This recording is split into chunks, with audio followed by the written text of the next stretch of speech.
What's up, guys? So today actually marks 1 year that I've owned my SRT4, and it's my very first SRT4. So today I'm going to go ahead and share my experiences, negative and positive, and if you're looking to get into the SRT4 platform, maybe what to expect if you're going to make that jump. My name is Zach Ellis, and welcome to my journey. I don't know where I'm going or how I'm going to get there, but I'm going to be tearing shit up every step of the way, along with a few friends, of course. Honestly, I don't know what I'm doing. I'll be building, modifying, repairing, fabricating, and racing every chance I get. Terrifying. But if you enjoyed this content, don't forget to smash the subscribe button, and of course, enjoy the video.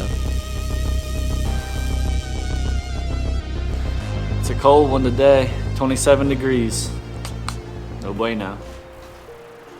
Alright, so I've officially owned the car for a year now. Today is January 5th or 6th. I think I bought it January 7th, somewhere in that time frame.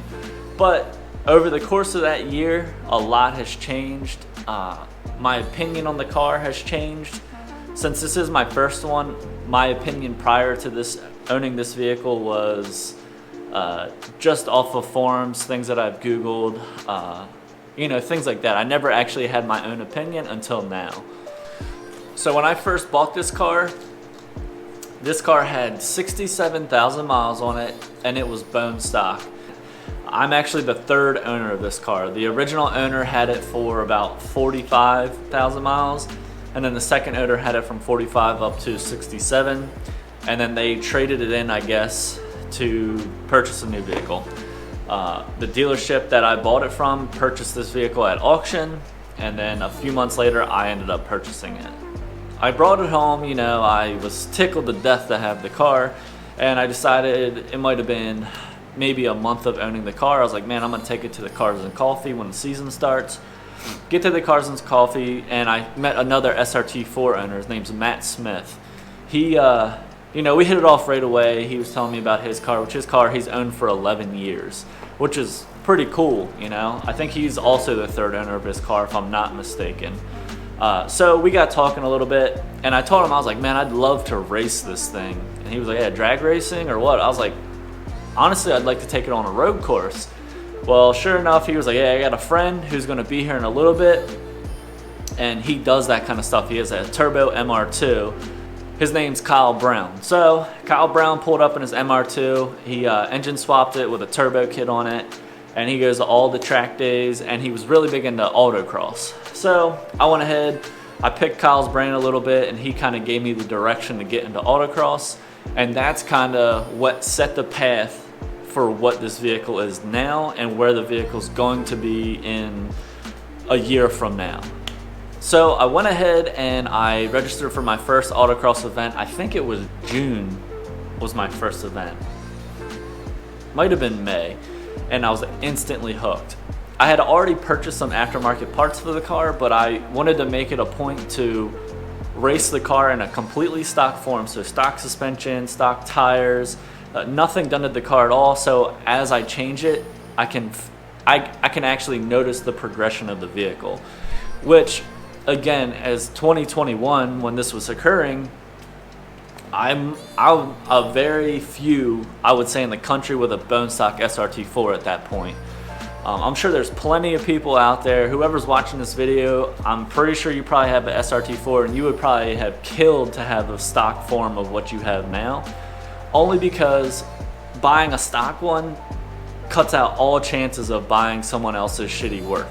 So that was like the big selling point for the vehicle.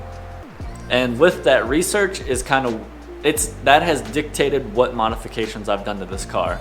So if you followed the channel for a while, you know that I haven't really done any performance modifications to this as far as horsepower adders. So this car is on a stock tune, stock exhaust until recently, stock internals. I haven't really touched the engine at all. The only modifications I have done as far as power adders is I just like 2 weeks ago added a CATLESS downpipe and a 3-inch O2 housing. I have a cold air intake. solid motor mounts. 2 of the 3 motor mounts are solid, and then I have a stock trans and stock fourth mount on the car, which new ones are on the way. I think that's it as far as power adders go. I did add an eBay intercooler, actually. I forgot to mention that. It definitely made a power difference, but I'm not very much over stock horsepower. But I put all my time into my suspension because racing, you know, if you're racing around a road course, which is my end goal, so hopefully this year I get to do my first actual track day. But as of last year, it was just kind of the autocross, getting the idea of what the car handles like, where I should focus my time as far as modifications and repairs go. But then not as power adders. I just did a blow-off valve last week. I did the stock motor mounts. I did a H-brace underneath the car. I did traction bars. I did full coilovers all around. I got BC Racing coilovers, camber plates all the way around. I've got a stiffer rear sway bar. I've got high temperature brake fluid for obvious reasons. You start braking hard, you will boil your brake fluid. So to mitigate that, I just went ahead and upgraded it before I even started racing. So my first year owning the SRT4 has been great. I mean, I don't have a single complaint about the car. And I think the reason I don't have any complaints about the car is because when you're buying an SRT4, you have to realize that you're buying an SRT4. It is a neon that makes decent power for the most part. I think my experience would be terrible had I bought a car that was $4,000 or $3,000 and it had been ransacked by all these. Luckily, I bought a bone stock one. So as long as when you go into buying the SRT4, you understand you're buying a cheaply made, I would say kind of haphazardly thrown together. Like the interior is nothing to brag about. The seats are pretty legit. They are comfy and they do hug your body. But I didn't buy the car to win some show. You know, it's not a show car. The interior, much to be desired. The exterior, I love the exterior personally.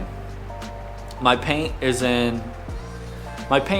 in, I'd say 8 or 9 out of 10. It had a few blemishes from a previous accident that it had. It had gotten backed into on the front left corner. And then just recently, if you go back a few videos, my car was egged. It was vandalized, not by anybody I know. They actually hit a bunch of cars in the neighborhood. But aside from that, I had the car repainted where the damage was, and I would say the paint is definitely 9 out of 10. It has its isms here and there, like the back right quarter where they always rust on that wheel well arch. Mine is starting to bubble there. So I think maybe next year I'll go ahead, I'll cut that out and have that section repainted. One thing when you go into the SRT4 you have to remember is that I don't think there's a middle ground as far as people accepting it. I feel like everyone either hates it or they love it. Like racing, I've talked to people that, you know, I've made friends there. I built some rapport with people and they were like, man, those two guys were talking so much shit on your car. Like, why would you race that? Why would you put money into that car? That is what it is. You know, people are gonna hate. I have my reason for buying this vehicle. My first car was a 2004 Dodge Neon SE that was red. It looked just like this car, but it was a base model, automatic. You know, I'm 15 years old, so I bought the thing. Now, fast forward, 10 years later, I had the opportunity to buy an SRT4. Now, I had the opportunity before, but I was looking for a vehicle that was nice. I wanted something that was like a nice ride, but quick, so I ended up buying a 2012 GLI, which I can put a picture in here of what that car was when I ended up getting rid of it. I love that car. It was great. It was quick. It was a stage 2 tune, but I had the issue of I didn't want to fuck it up. Shortly after I bought it, it was like maybe a year and a half, that whole emission scandal happened with Volkswagen. Well, the value of my car dropped like 10 grand. So I ended up selling the car. I traded it in actually for my truck, my white one. And I was like, look, I'm gonna get back into the 4-cylinder game, but for the time being, I was focusing my attention on my F100. So fast forward again, like a year, maybe 2 years, this thing popped up, and I had done my research for the last 10 years, and I jumped on the chance to get the car. So with all that being said, my first year of ownership of the car has been nothing but great. I've had no issues with the car. I think it's all rooted back to the fact that I bought a bone stock one. It's never left me stranded. It's never given me any issues. And I drive the balls off of this thing. They were so affordable straight from the jump. A lot of we'll say morons have owned these vehicles and have completely destroyed them, and they have created a terrible name for the platform. So when I roll up somewhere in this thing, people instantly judge me. They instantly have that mentality of like, oh God, here comes one of these cats. It's just like when you go to a car meet or something, or Cars and Coffee, or any sort of gathering, and there's 3 or 4 Honda Civics that are completely stock but straight piped. I know I have definitely done it. You guys have done it. You're like, oh fuck, here we go. Here they come, revving their engines in their bone stock car. The SRT4 has its own judgment like that. People are like, oh, these fucking idiots in their Skittles. You got to understand that when you go into the car, people are going to judge you.